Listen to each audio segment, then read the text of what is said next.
iiyak. Parang hindi ko kaya to. Subukan na natin. Hey, what's up mga talipagda sa Global Matcha Channel. For today's video, naubusin ko itong ganito ngayon.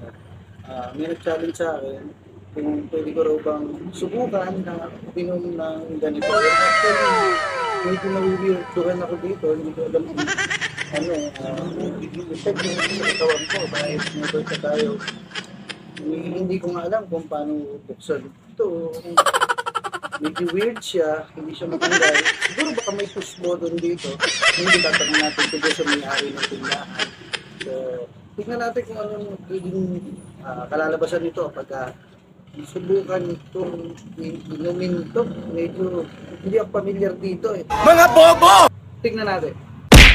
So, yan mga kapatid, ako yung babalikan. Dito na pabuksan ko na. Hindi ko kasi alam kung paano buksan ito dahil hindi talaga ako familiar sa mga ganitong klase. Lalo na kung ano magiging resulta nito sa hindi ko alam kung baka pantalin ako or patikin ako. Alam mo yung mga ganun. Hindi ko alam kung ano magiging resulta nito pagka tinikman natin ito. Pero ganun pa man, tikman natin. Baka kasi hindi ko magustuhan yung lasa kaya kumuha ko ng baso.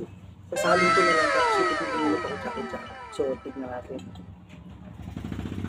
Pero mukha naman parang iiyak.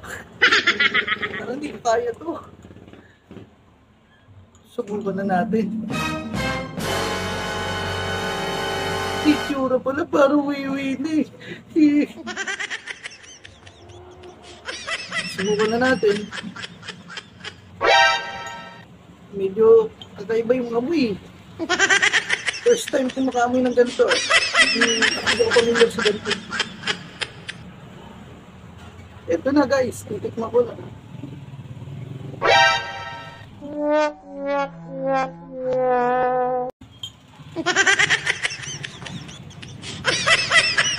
Oh, weird.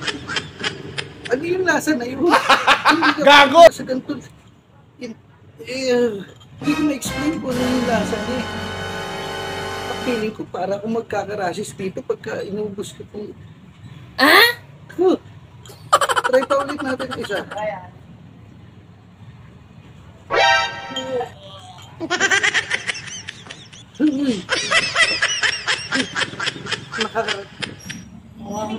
Nakakakilabot. Gago! Hindi kayang tanggapin ng sikmura at ng lalamunan ko. Siguro, sa ibang tao na lang napagawa ng challenge na ito. Hindi ko talaga kaya. Pasensya na po kayo. Salamat mga talipandas. Utot! Sarap pa naman ito. Sinong ayaw dito? Ang lamig na rin.